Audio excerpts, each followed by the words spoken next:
Buenas tardes a todos.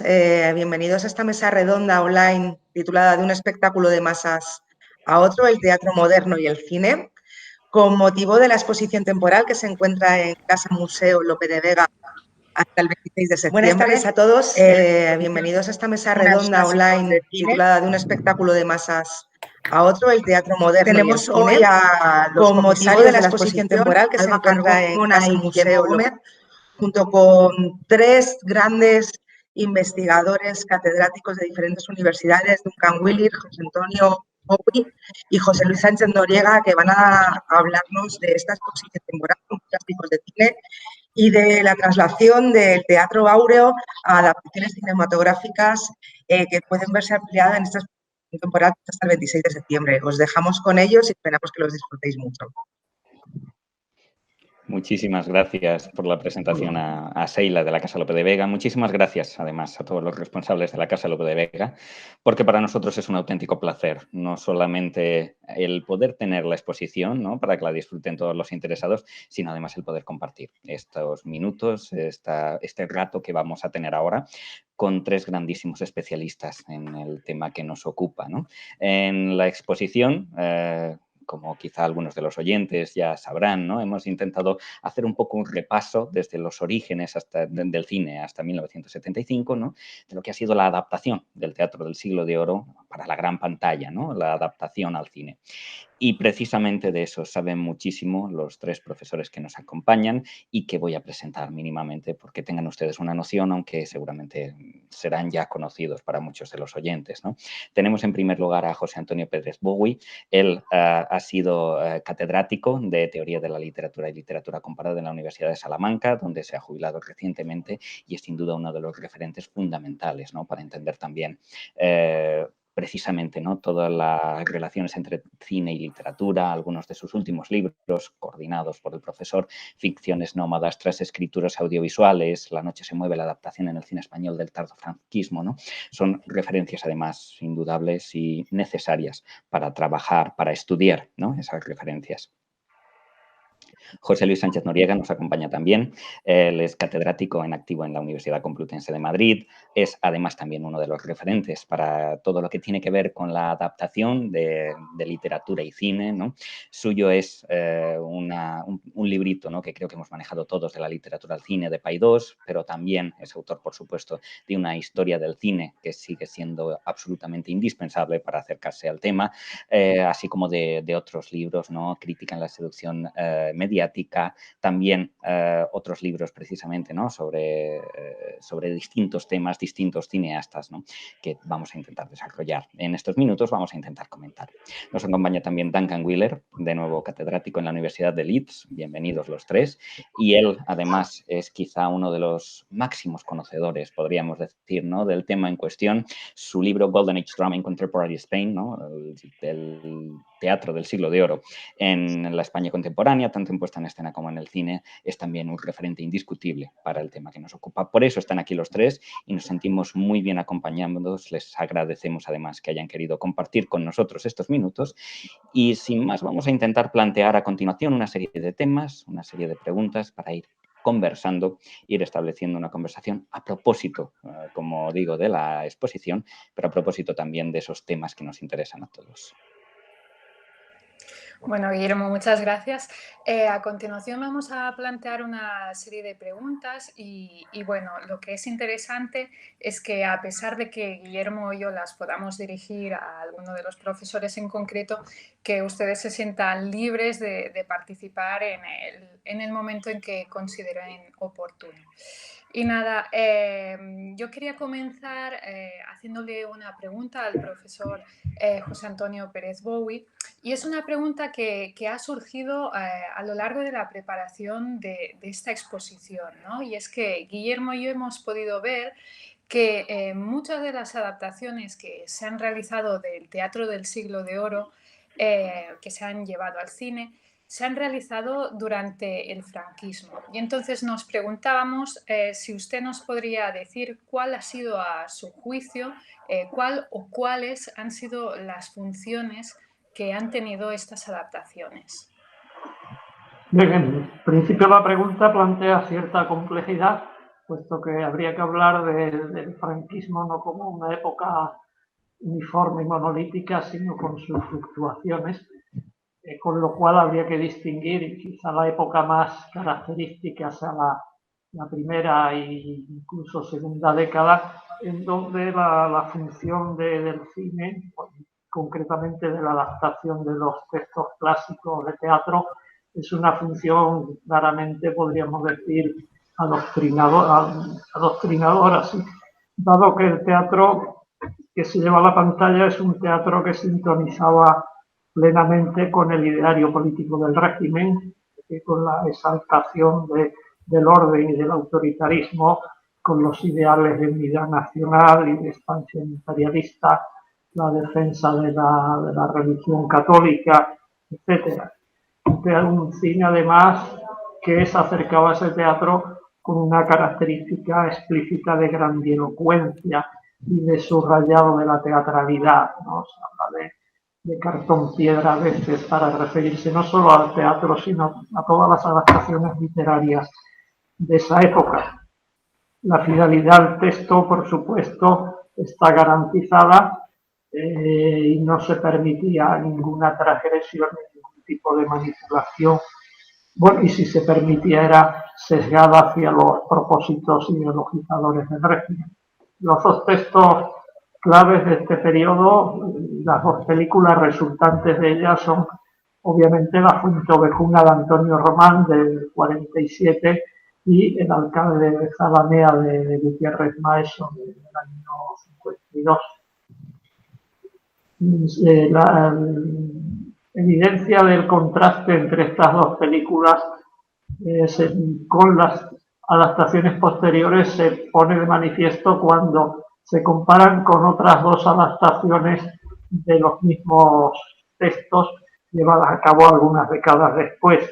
Compárense, por ejemplo, la adaptación que Guerrero Zamora hizo para Fuente Ovejuna en el 72, o el propio Mario Camus también en 1972 sobre el alcalde de Zalamea, aunque en este caso refundiendo las comedias de Lope y la de Calderón, ¿no? Ya teníamos otro tratamiento distinto. ¿En qué consiste ese tratamiento? Pues diríamos que corresponde ya a una época en donde la tendencia de la recurrencia al cine clásico se debe fundamentalmente ya no a un criterio ideológico, sino a su posibilidad de proporcionar argumentos ligados siempre a determinados géneros cinematográficos, fundamentalmente al cine de aventuras, y este cine, como he sabido, estaba ligado a una política de coproducciones con unos grandes presupuestos económicos para la época y que su finalidad era estrictamente comercial, puesto que iban dirigidos ya a un público internacional y mucho más amplio y más heterogéneo. En ese caso, y luego hablaremos de las características de ambos, pero tendríamos dos títulos muy significativos. Nuevamente aquí Calderón, con La vida es sueño, llevada al cine con el título del Príncipe encadenado por Luis Lucia, que transforma el texto calderoniano en un filme de aventuras, con la política de coproducción, y otro texto que sufre una transformación mucho más profunda para adaptarlo al género sería Las famosas asturianas de Lope, que, como sabes tú que lo trabajaste bien, Alba, pues se convierte en una película hispano-italiana titulada Los 100 caballeros. Ahí tendríamos dos ejemplos de teatro clásico ya, pero adaptado al cine con una finalidad muy distinta. Y en tercer lugar, voy a hablar, si nos acercamos ya a nuestros días, como la actualidad, más que de adaptación, que va a hablar de reescrituras, es decir, el cineasta se enfrenta al texto básico para hablar de su propia época, para hablar desde su propio estilo y desde su propia personalidad, aunque caben opciones muy diversas, desde un texto que pretende lógicamente, obviamente ser fiel al texto original, renunciando sobre todo a aquello que era característico de las épocas anteriores, lo que alguien ha definido como el quietismo declamatorio. Y tendríamos dos ejemplos claves muy distintos entre sí por su fidelidad, siempre con la marca de su autor, el estilo de Pilar Miró es obviamente a la que me estoy refiriendo, y al Perro del Hortelano, que es un modelo de adaptación donde se conserva fielmente el texto de Lope, pero con una dinámica y una modernización en la propia manera de decir el verso y acercamiento a la propia temática que están las antípodas de los acercamientos previos. Y la otra podría ser un texto, una película que utiliza el texto clásico como una referencia muy leve, pero que les sirve para desencadenar un argumento que supera ampliamente los propósitos del texto calderoniano. Me estoy refiriendo a Éxtasis de Mariano Barroso, que parte de la anécdota o del argumento de un director de teatro cuyo hijo que desconoce se le presenta y él lo recupera y le quiere ofrecer el papel de Segismundo en la obra que está montada. Que luego veremos, no se puede ver que no es hijo, sino es un amigo del hijo. Esto del hijo no quiere saber nada del padre y el amigo aprovecha esa cosa. Bueno, creo que me extiendo demasiado, así que luego iremos matizando todas estas cosas, acercándonos al otro problema interesante que yo creo que es este que he apuntado en último término, que es cuando el director se acerca al texto para reescribirlo. Y para reescribirlo, en donde la fidelidad hay que traducirla en la capacidad, o mejor que traducirla, hay que transformarla en la capacidad que el director tiene de utilizar un texto clásico para hablar de su propia época, de la época actual, y para hablar de sí mismo, de su personalidad, de sus inquietudes, etc. Bueno, creo que como introducción puede servir. Desde luego que sí. No sé si alguno de los ponentes quiere añadir algo. José Luis. Sí, yo quería precisamente engarzar con esto último, que a mí me parece que además es lo primero que habría que decir y que está implícito en tu pregunta, Alba, que es cuándo se hacen las adaptaciones, ¿no? Es muy importante la fecha, ¿no? No es lo mismo 1942 que 1972, ¿no? El alcalde de Zalamea, es decir, porque en realidad toda película ambientada en el pasado, sea cine histórico, sea cine literario, siempre habla del presente, ¿no? Siempre. Y por aquello de que toda película es un documental sobre sí mismo y sobre una época, ¿no?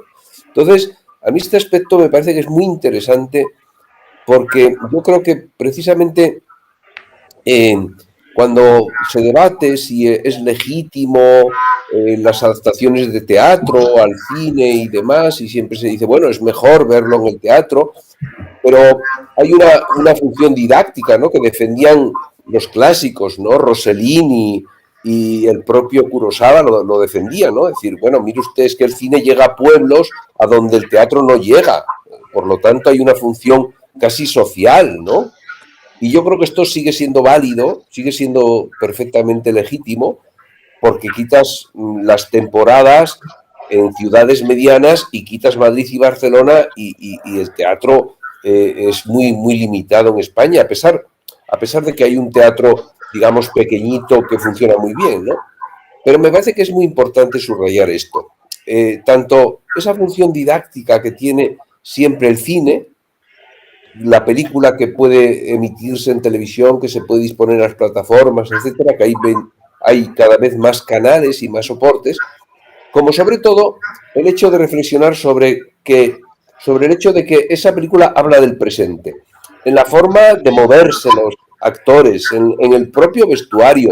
Ha señalado muy bien José Antonio Pérez Bowie como en el Perro del Hortelano de Pilar Miró, pues claramente hay una especie de desmitificación, es decir, está como jugando, ¿no? Es decir, todo ello tiene un aire festivo, un aire casi de broma, ¿no?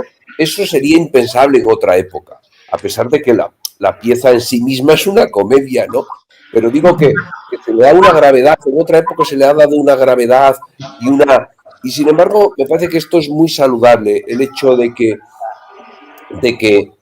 se hable del presente y, por ejemplo, en el caso de la de Mario Camus, y luego si queréis hablamos más despacio porque no quiero que Duncan tenga ocasión de poder hablar de inmediato, digo, hecha en 1972 y aparece el tema de que al pueblo no se le puede atropellar, ese tema aparece como muy subrayado y en 1972 tenía sentido subrayar más que el tema del honor, de las hijas mancilladas, más el hecho de que no se puede atropellar al pueblo, es decir, que el alcalde y el pueblo tienen que ser respetados y el ejército no puede venir atropellando los derechos de la ciudadanía, lo cual, repito, en 1972 en el tardo franquismo era perfectamente pertinente.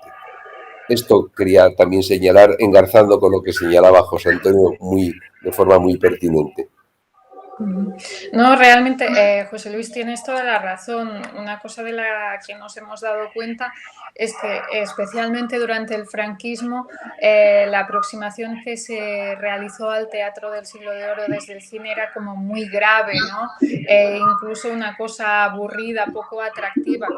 Y esto nos lleva a pensar o a preguntarnos más bien si esto en la tradición británica también ocurre con Shakespeare, ¿no? Y queríamos preguntarte, Duncan, a propósito de las semejanzas y diferencias a la hora de adaptar, de llevar al cine a Shakespeare y de llevar al cine al teatro del siglo de oro. ¿Tú qué has podido observar?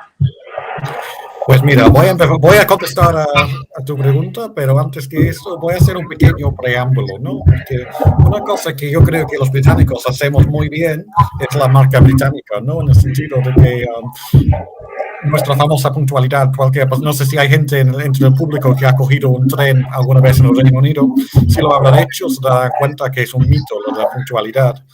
Y también lo que pasa con el cine. Y creo que esto pasa, yo tenía mejor imagen del cine español antes de pasar 3 meses al año en España. ¿Por qué? Porque es lógico, si vives en otro país, recibes el mejor, ¿no? Es que porque solamente se estrenan las mejores películas. Y hay un montón de películas malas basadas en obras de Shakespeare. ¿Qué pasa? Que normalmente son las mejores películas que llegan al extranjero. Así que ahí... Y además, yo tengo la impresión de que mucha gente, no solamente en España, sino en el extranjero, piensa que los ingleses siempre vamos a obras de teatro de Shakespeare y de cine. Y la verdad es que cuando se estudia la historia de las adaptaciones cinematográficas de Shakespeare, casi todos han sido un fracaso comercial.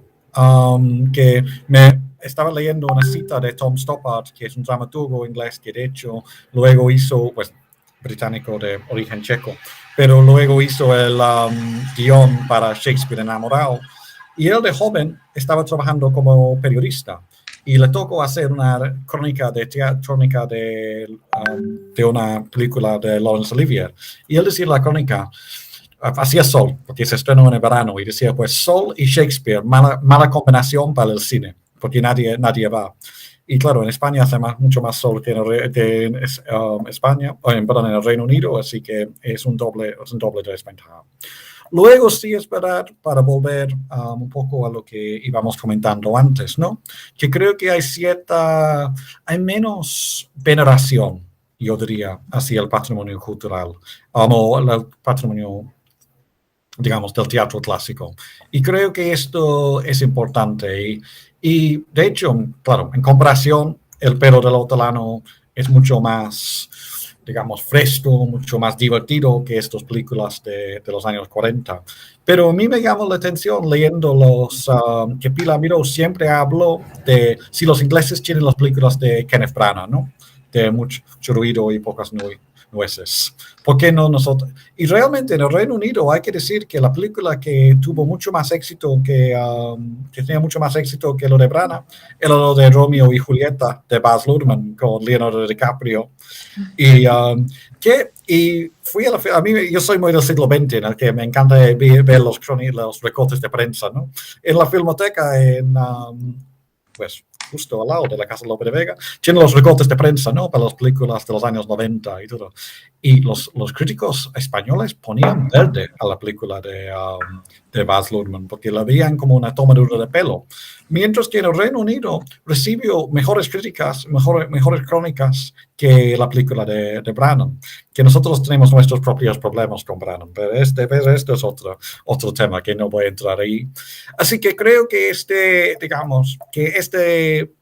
falta, voy a decir que lo tomamos en serio, pero sin una presuntuosa seriedad, ¿no? Yo creo que esto a veces ayuda, no siempre, pero a veces ayuda. Y luego, más allá de eso, hay la cuestión de mercados, ¿no? Que Shakespeare es una marca a nivel internacional. El cine en inglés tiene, digamos, el cine en español, el cine en inglés juega con desventaja desleal. Así que tenemos que pensar de qué consideramos un éxito, porque es verdad que una película como El perro del Hortelano, según casi todos los criterios que solemos emplear, fue un éxito total. Pero no amortizó los gastos, porque se estrenó en España, recibió los premios Goya, mientras que sí, Romeo y Julieta, por ejemplo, sí amortizó los gastos. Y esto es algo que se dieron cuenta, por ejemplo, con estas superproducciones que no son adaptaciones del teatro del clásico, pero sí pensamos en A la Triste, Los Borgia y todo esto. En principio, blockbusters, digamos, grandes superproducciones dentro del mercado español, pero no llegaron a tener una repercusión internacional. Y yo creo que, digamos, estos dos factores son claves. Y además que llevamos más tiempo, yo me acuerdo de esto, y esto tiene una cosa positiva y negativa, que los pobres profesores en mi instituto sabían perfectamente que nosotros éramos unos vagos totales, que no íbamos a leer la obra de Shakespeare para nada, y así que ponían la película con Leonardo DiCaprio, y así que había... y creo que esto, digamos, han tenido más... Y la Royal Shakespeare Company llevo desde los años 80 colaborando mucho con los institutos, y creo que ha creado otros chiquitos, que ahora de hecho en España está pasando, pero creo que, digamos, había menos trayectoria en esta línea. Y ya me callo. En ese sentido, nos hemos dado cuenta, además, haciendo la exposición, aviso también a los oyentes de que me estaban avisando. Van a poner unas fotografías de la exposición mientras nosotros hablamos también, para que no nos vean solo a nosotros, ¿no? Puedan también disfrutar de una pequeña parte de todo este rico material del que estamos hablando. Queríamos también plantearos, ¿no? Porque precisamente El alcalde de Zalamea es quizá uno de los textos clave para la exposición que hemos tenido, para la historia, ¿no?, de las adaptaciones cinematográficas del teatro del siglo de oro. Empieza en 1914, una adaptación en cine mudo con Adrià Gual, y llegamos precisamente hasta La leyenda del alcalde de Zalamea, ¿no?, de Mario Camus, pasando, por supuesto, por la adaptación de 1953. Y en ese sentido es cierto que se nota, ¿no?, cómo en cada época, en cada momento se va marcando, ¿no?, la intención de cada año, ¿no?, de cada director. Es un texto especial en ese sentido, y quería precisamente preguntaros por vuestra opinión, si queréis empezando desde el final y yendo hacia atrás, ¿no?, empezando por la de Mario Camus. Si quieres, José Luis, que sé que conoces bien la película, vamos yendo hacia atrás, porque nos parece que era un texto especial dentro de la panorámica. Bueno, además esta película, sobre ella he hablado bastante con Mario Camus, porque a él le gusta mucho. Él tiene una experiencia, me ha contado, pues desde episodios del rodaje, en fin, sucesos que hubo y la especie de rivalidad que tenían los actores. Tenía un reparto extraordinario, y además fue un proyecto un poco raro entre comillas, porque el productor era Suevia Films, que era una productora de cine comercial absoluto, pero de repente fue una película producida por televisión, es decir, era un encargo de televisión que se estrena en las salas, lo cual también era impensable en ese momento. En ese momento era impensable. Entonces, como que era y él estaba muy satisfecho, Mario estaba muy satisfecho, recuerdo que esto siempre lo repetía, del guión que hizo Antonio Drobe. Antonio Drobe, que es un cineasta, como sabéis, muy de culto, un hombre, en fin, con una carrera bastante singular, probablemente un tanto desaprovechado en el cine, ¿no? Pero Antonio Drobe pues hizo un guión que Mario decía que no le tuvo ni que mover una coma, ¿no?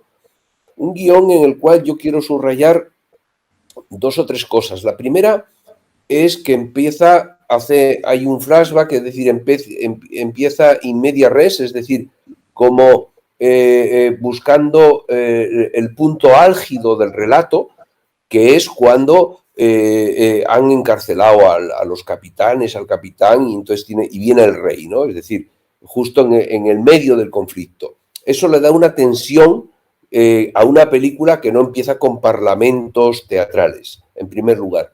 Y en segundo lugar, yo creo que la propia obra tiene muchos espacios, muchos exteriores, ¿no? Es decir, eso también hace que el cine, pues, digamos, se facilite la adaptación, pues, porque no es una obra intimista que, en principio, pues para el cine como que hay más, digamos, más resistencia, mayor resistencia, sino que pues hay escenas de campo, hay bastante acción, es casi un teatro thriller, ¿no? Es decir, tiene mucha acción, pasan muchas cosas y hay mucha actividad. Y eso también es otro componente importante. Mario estaba muy satisfecho con el reparto. Estaba muy satisfecho.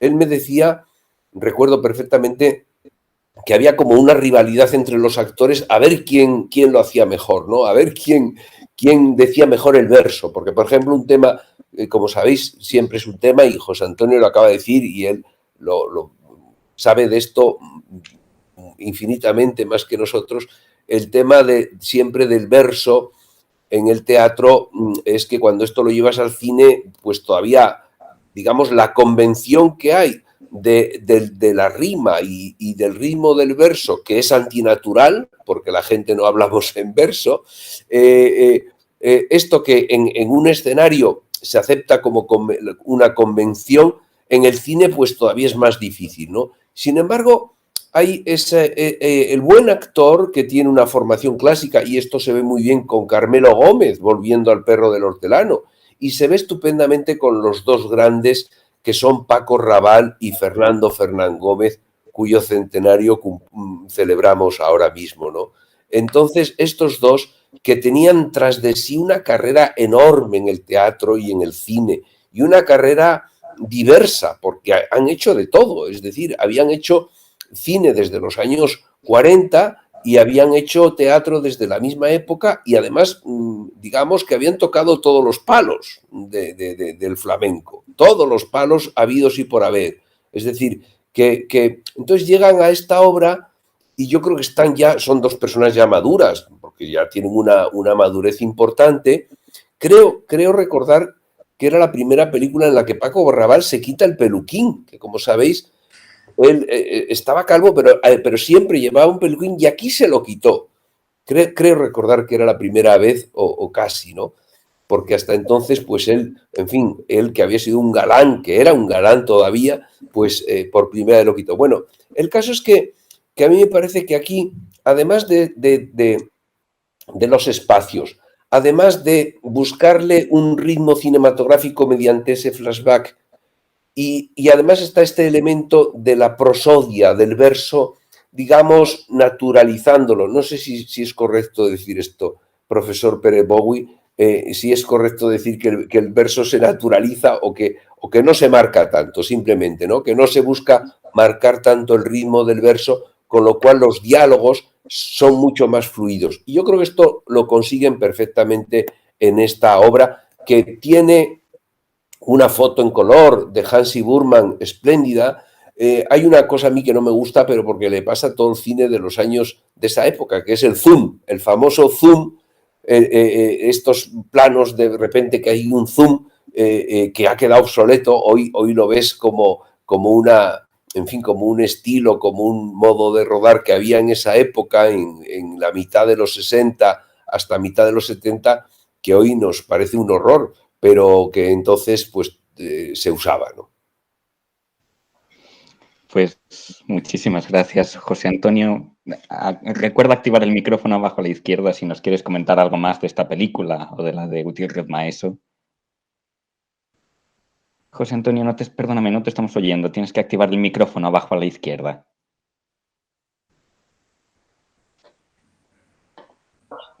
Ahora, adelante. Sí, sí. Está muy pertinente esa distinción entre el verso declamado y el verso dicho.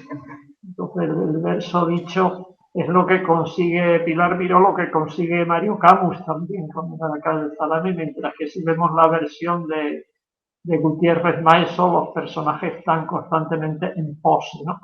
Están declamando, sea cual sea la situación, ese quietismo declamatorio, creo que ha aludido antes esa expresión que se utiliza para referirse peyorativamente a ese uso del verso que transforma la obra en algo arcaico ya desde el principio, ¿no? Mientras que bien recitado o bien dicho, mejor, ¿no? El verso lo aceptamos.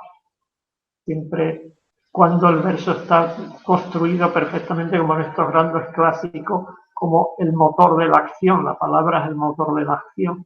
Incluso, recuerden en el Alcalde de Zalamea, por ejemplo, como en toda la obra, pero la escena en que Pedro Crespo está en el jardín, no hay un jardín, el escenario está vacío en el teatro clásico, pero las palabras son las que crean el jardín, ¿no?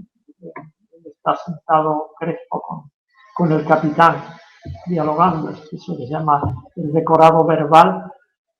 En el cine no hace falta, pero el verso lo realza, ¿no? Está implícito en la propia declamación. A propósito, bueno, pues si me dejáis toda una acotación que quisiera hacer respecto a lo que ha dicho antes Duncan sobre el teatro de Shakespeare, hay que remarcar la importancia que tiene la llegada de los textos de Shakespeare en sus versiones ya, diríamos, hecho dentro de lo que es el concepto moderno de reteatralización cinematográfica, cuando se introduce ya el plano secuencia, cuando se introduce una cámara que sitúa al espectador en el centro de la escena y no al margen de ella, cuando se empiezan a utilizar las lentes de profundidad. Todos estos avances técnicos permiten hablar de un teatro de un cine reteatralizado, es decir, toma el teatro pero ya convirtiéndolo en algo vivo.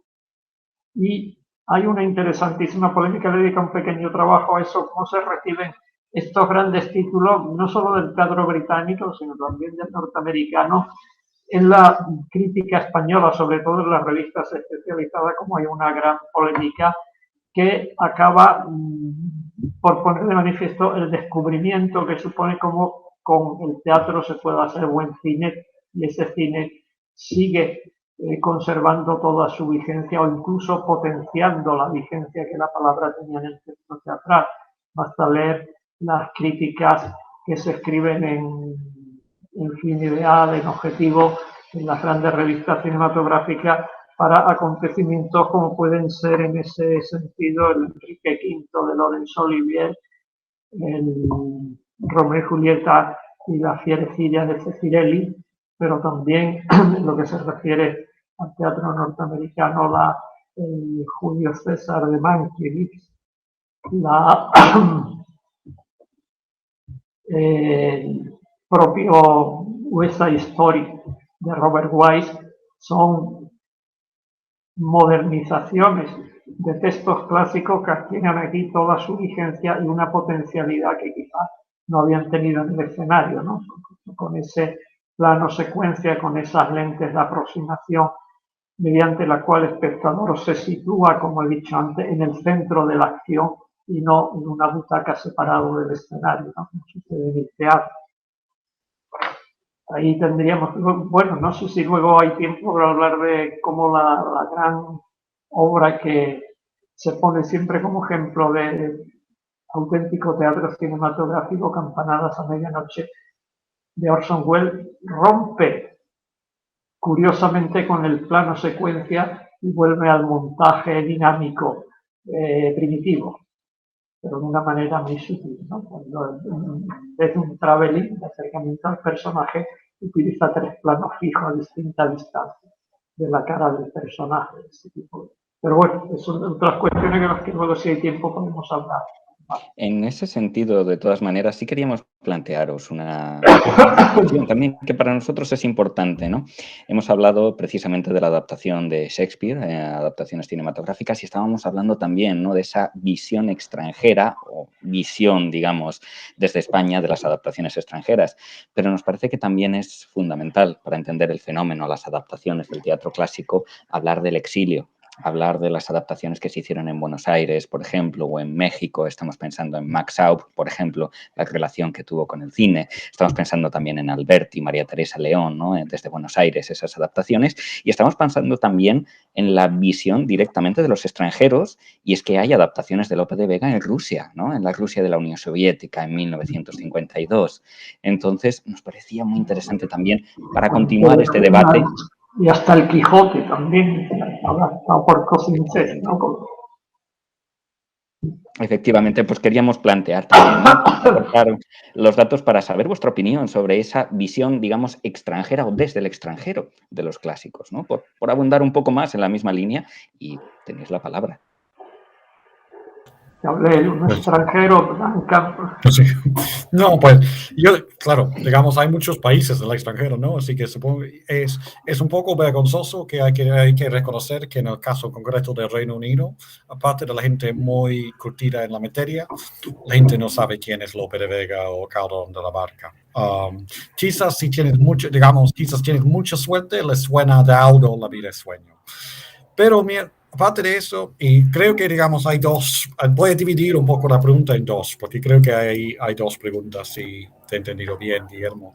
Uno es el caso del exilio, ¿no? Que por un lado, claro, es una tragedia, digamos, el estatus de, digamos, de tener que ser un exiliado de tu país, pero por otro lado, sí pasó en el cine, como en tantos en el teatro, la poesía, digamos, el talento español estaba repartido por el mundo, que, digamos, hasta cierto punto se convirtieron en embajadores para la cultura española, ¿no? Y de hecho es muy interesante la película La Dama Duende, de finales de los años 40, porque es paradójico, ¿no?, que el franquismo está invirtiendo mucho dinero en eso, muchos recursos económicos en películas como Fuenteovejuna, que al final tienen muy poca repercusión a nivel internacional, mientras que los exiliados haciendo estas películas, entre comillas, anti-españolas, en muchos casos están triunfando. La Dama Duende fue un gran éxito de crítica y de público en Argentina.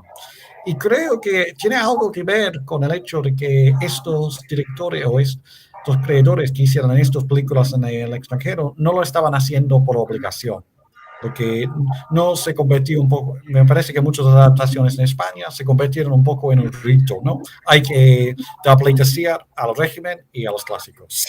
Mientras que, digamos, admitía más posibilidades creativas en situaciones como en Argentina. Esto no es decir que todos funcionarán de maravilla.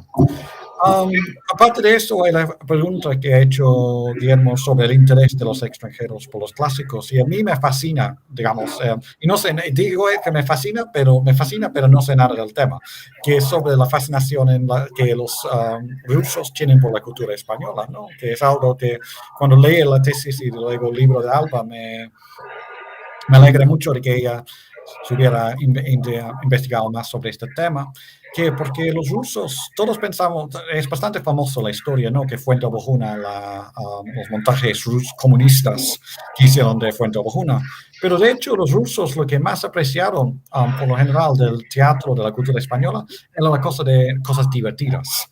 Así que, digamos, habían como esta idea de Lope, que eran unos dramaturgos más representados en las tablas rusas en los años 40 y 50, optaban más por los clásicos, las comedias, que por los dramas. Y luego, digamos, y apreciaron casi las mismas cosas en Lope que luego iban a apreciar en Rafael, el cantante, que, digamos, es un auténtico fenómeno de masas en Rusia, que Alba conoce esto, que digamos eso, que Guillermo también, que uno de los grandes arrepentimientos de mi, pues creo que es el gran arrepentimiento de mi carrera académica, es que no decía que sí cuando me invitaron a un congreso sobre Rafael en San Petersburgo para sus fans rusos. Y así que y ahora me dicen que Mario Casas tiene un club de fans en Rusia, así que ahí me parece que hay estos fenómenos que, por muy raras que parezcan, digamos, hay que investigarlo más para entender por qué les interesa. Digamos, el Quijote es más lógico, me parece, porque como es reconocido como un clásico universal, digamos, y los rusos lo han adoptado como casi un texto ruso para sí mismos, pero lo de Lope a mí, digamos, me fascina, pero no tengo la explicación ni mucho datos sobre el tema. Efectivamente, además, el caso ruso es muy interesante, ¿no? Porque hay también todavía en los años 70, ¿no?, otras adaptaciones, incluso en el ámbito televisivo, ¿no?, que vuelven también a textos como El perro del hortelano, como Marta la piadosa, ¿no? Es muy interesante ver esa visión extranjera y compararla precisamente con lo que decíais antes, ¿no?, de nuestro, entre comillas, perro del hortelano, ¿no?, que es quizá la película que probablemente mejor conozcan todos los oyentes, ¿no?, todos los que nos están viendo ahora mismo.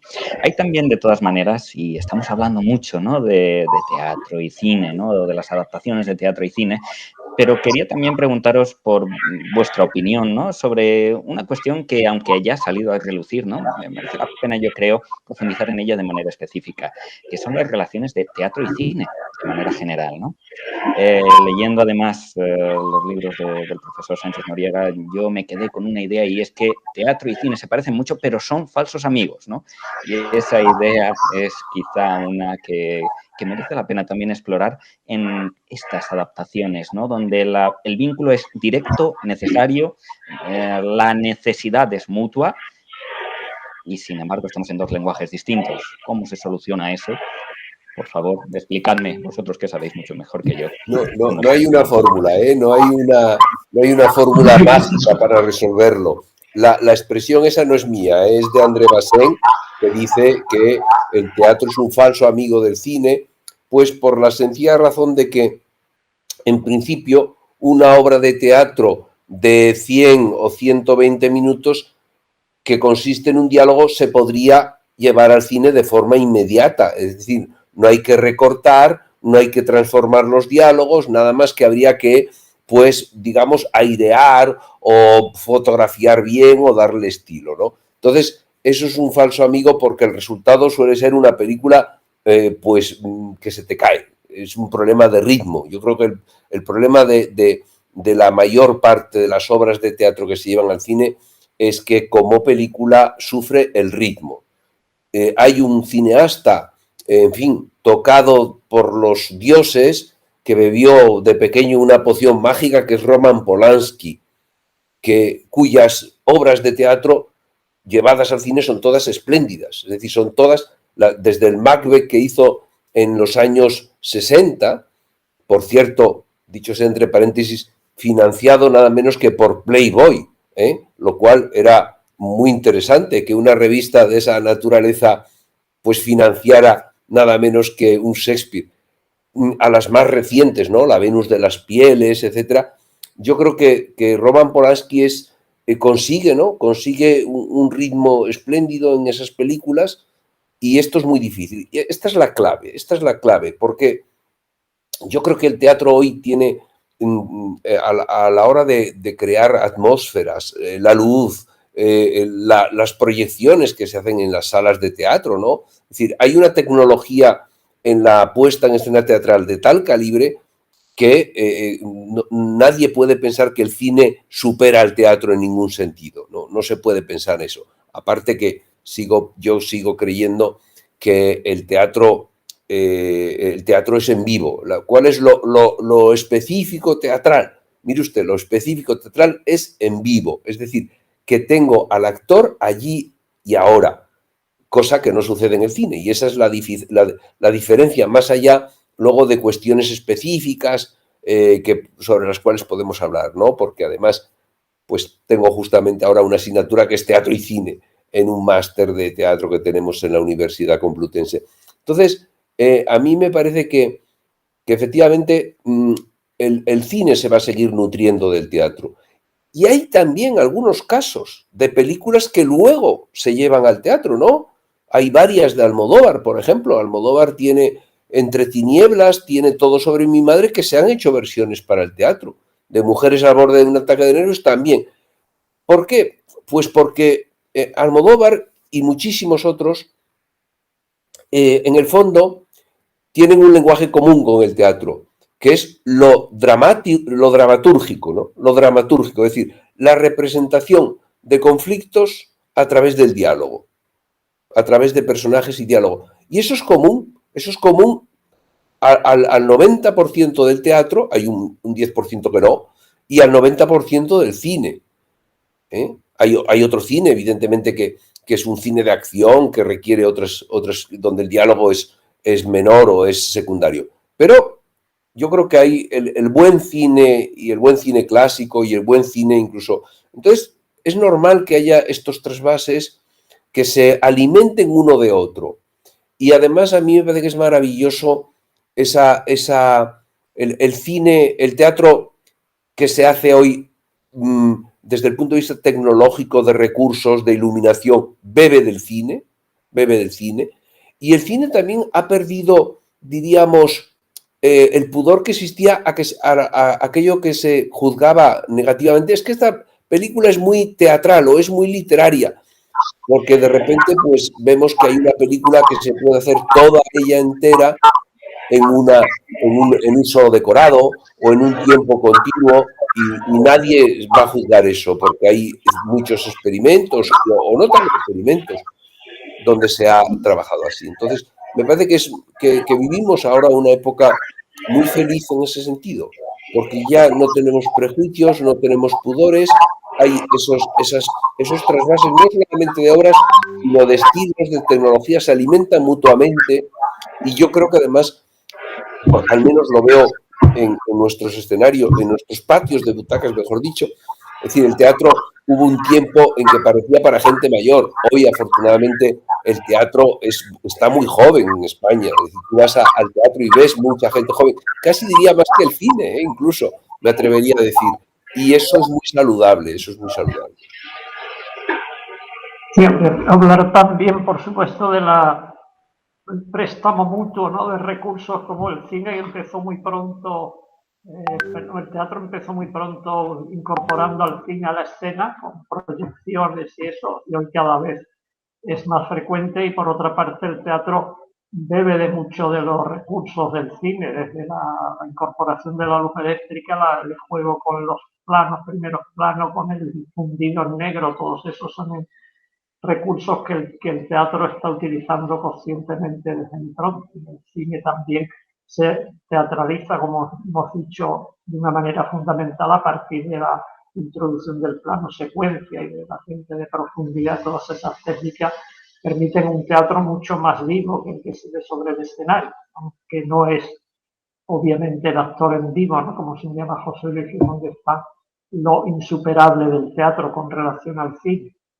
Lo que sí creo que hay que sentar definitivamente a hablar como perder, yo creo que está perdido obviamente el respeto a eso de la fidelidad, y empezar a hablar más que el valor de una obra cinematográfica con relación al texto teatral precedente, está en la capacidad de leerlo desde sí mismo, desde su propia época o desde la propia problemática del mundo actual por parte del director.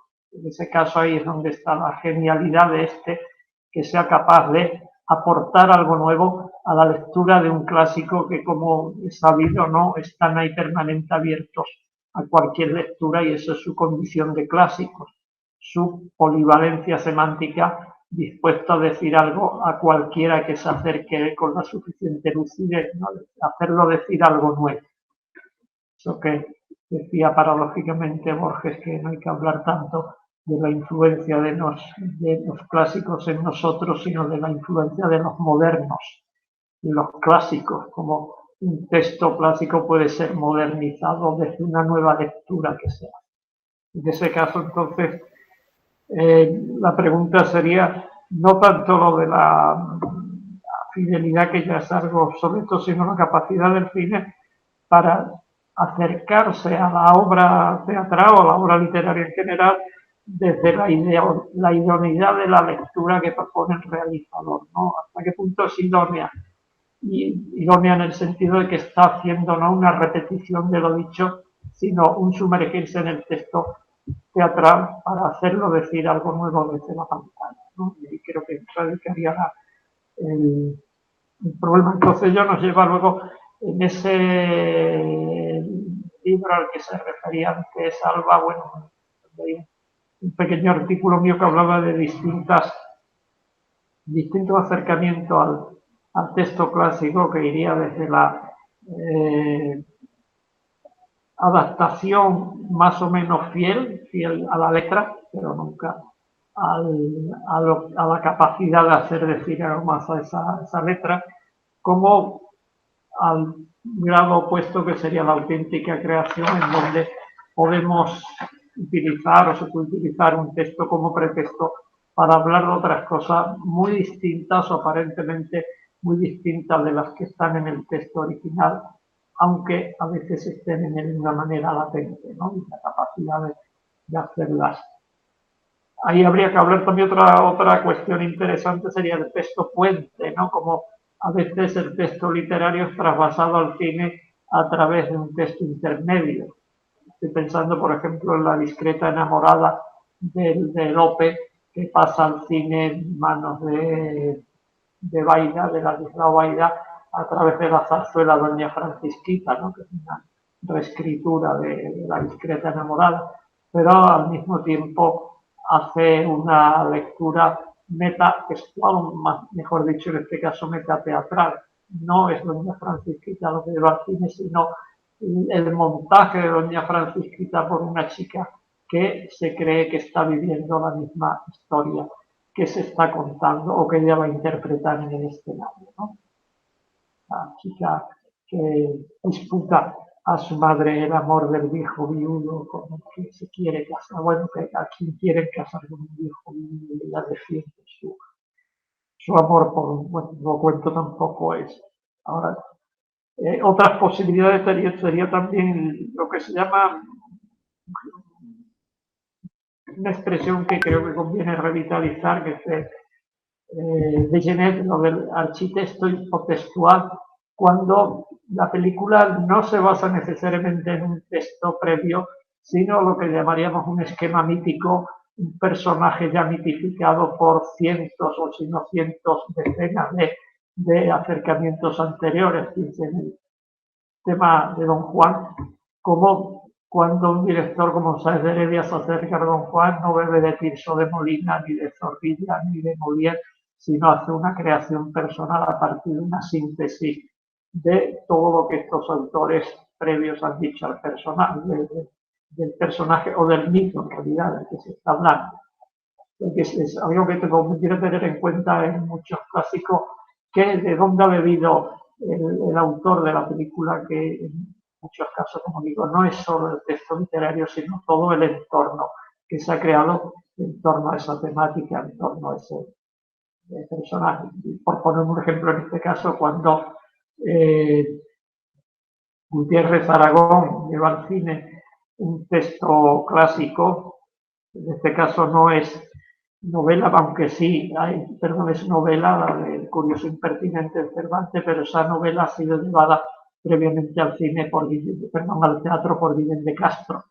Entonces nos podemos encontrar con una adaptación de un texto clásico, pero el origen del tema del Curioso Impertinente, de la prueba que el marido celoso somete a la esposa, está ya en el teatro latino, está ya en Boccaccio, es decir, hay todo eso que los teóricos de la literatura comparada llaman universales temáticos, ¿no? La presencia de esos temas que están a lo largo de la historia y que surgen y afloran y que constituyen esos esquemas narrativos de los que el cine se aprovecha también cuando se acerca a un texto clásico.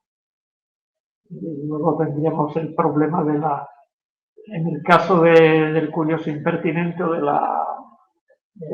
La noche más hermosa no se trata solo de un tema de adaptación, sino también hasta qué punto la actualización del tema tiene sentido, y estoy pensando en una como la que hace Michael Almeida con situar el argumento de Hamlet en el mundo neoyorquino de Wall Street, de los negocios. Parece un tanto decepcionante, puesto que hacer hablar, porque además conserva los versos y el lenguaje de Shakespeare, y hacerlos hablar a unos ejecutivos de la bolsa, pues parece un tanto fuera de lugar, ¿no? Si la habéis visto y qué pensáis de ese tipo de adaptaciones. O cuando la adaptación se queda, bueno, ya no la adaptación, sino el acercamiento a la obra clásica se queda en una mera alusión, en un pequeño apunte, que recuerda, como el caso que decía antes de Mariano Barroso con La vida sueña y Éxtasis, son ángeles supuestos, está el Calderón, pero poco más, ¿no? El tema está ahí gravitando, pero cabría hablar más que de adaptación, de mera alusión o cita, ¿no? Bueno, que me lío yo y no dejo tiempo. No, pero todo lo que nos cuentas es muy interesante. Mirad, como ya nos queda muy poco tiempo, vamos a haceros una breve pregunta que nos gustaría que respondierais los tres, y que tiene que ver con una cosa que ocurrió hace pocas semanas, a finales de junio, y es que un investigador británico, Geoffrey Parker, descubrió que Lope de Vega efectivamente estuvo en la Armada Invencible, que participó en la jornada de Inglaterra. Y esto es algo que los investigadores, pues a pesar de que Lope dijo que había sido así, nosotros lo poníamos en duda, ¿no? Porque no habíamos encontrado ningún documento que diera fe de ello.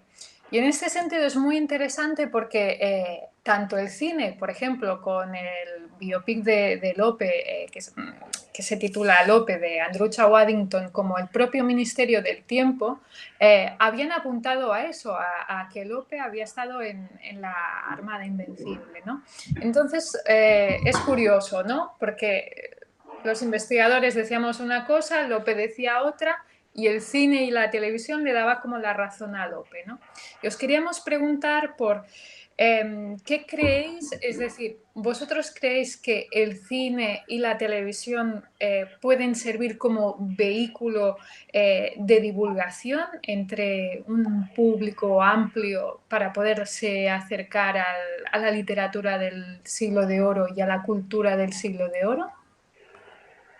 Bueno, sí, comienzo, yo creo que ahí es evidente, ¿no? En todo punto que es un vehículo de acercamiento, de divulgación, pero se corre el peligro, y a ese que has apuntado tú, de tomar los textos literarios como documentos biográficos.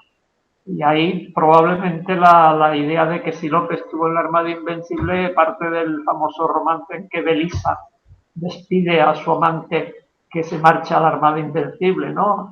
De pecho sobre una torre que la mar combate y cerca. Las aguas crece Belisa llorando lágrimas tiernas. Vete infame, bien me queda en quien vengarme de otro agravio pueda. Belisa está embarazada de Lope, Lope se va, no exactamente a la Armada Invencible, pero él se sitúa como protagonista dentro de esas fuertes naves que se van a Inglaterra, ¿no? Y probablemente alguno ha tomado el testimonio, el romance de Lope como un testimonio autobiográfico, cosa que suelen incurriendo muchos biógrafos de los poetas y de eso, de tomar los versos como documentos. Pero sí, como función divulgativa y de propiciar el acercamiento al conocimiento de los textos clásicos, es evidente, ¿no?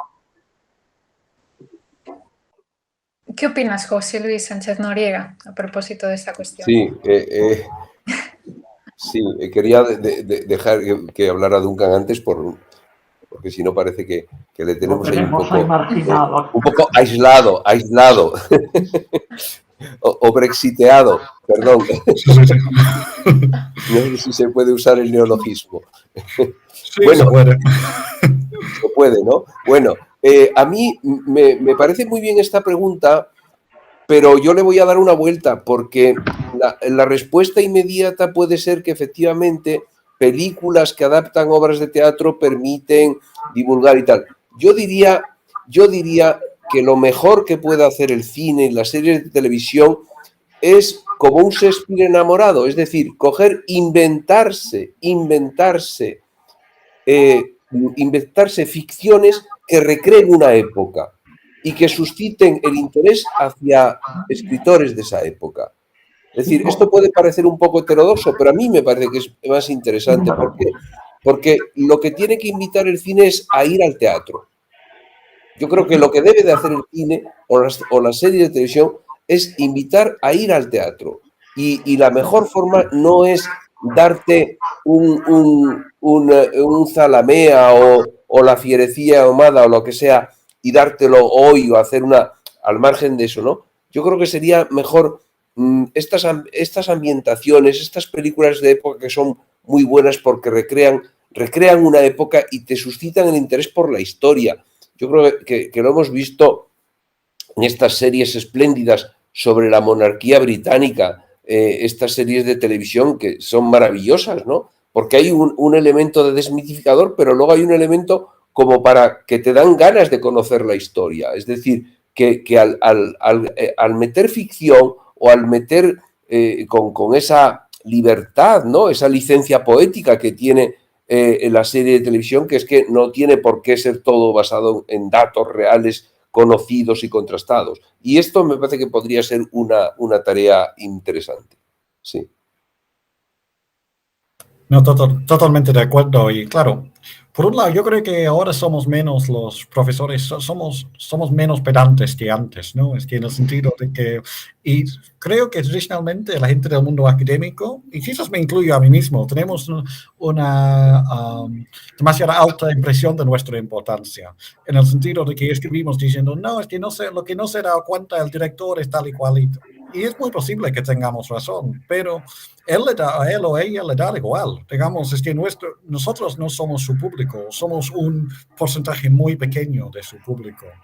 Y la verdad es que, y es otra experiencia, claro, yo dando clases sobre Lope de Vega o sobre Calderón en el extranjero, que para un estudiante de 18 años en el Reino Unido, decirles, pues mira, aquí es el texto de Fuenteovejuna. Es que esto es demasiado pedir. Lo que sí se puede hacer es poner un capítulo del Ministerio del Tiempo, y claro, y siempre es este desafío, ¿no? De tener una mezcla de cosas que son familiares, pero distintas, para picar la curiosidad, pero para que puedan ubicarse.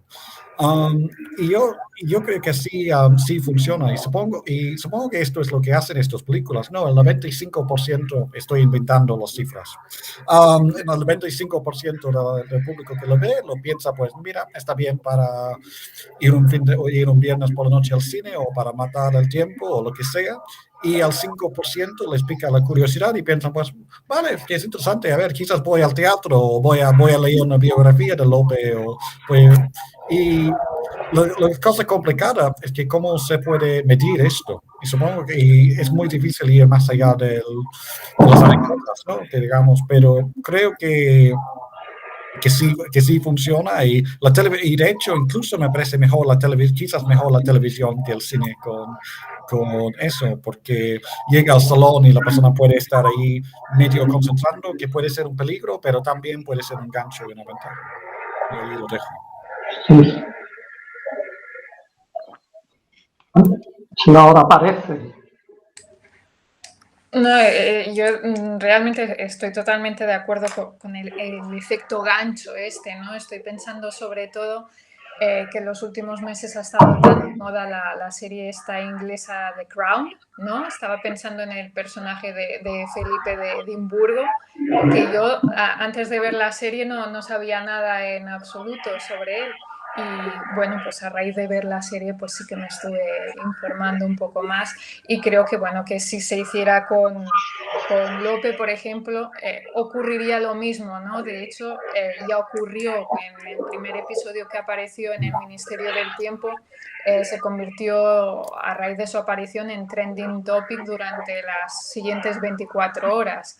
Así que efectivamente sí, estoy totalmente de acuerdo.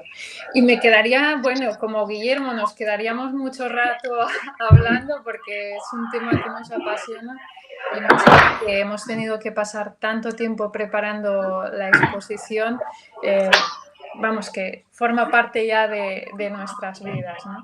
Así que bueno, os queríamos dar las gracias por haber estado aquí, por acompañarnos, también al público que ha querido pasar esta tarde con nosotros. Y nada, ha sido un placer. Si todavía no han podido ver la exposición y les apetece, les animamos a que lo hagan. Estará hasta el 26 de septiembre. Y bueno, ha sido un placer. Muchísimas gracias. Encantado. Por estar aquí. Muchísimas gracias. Gracias. Adiós. Hasta luego. Adiós.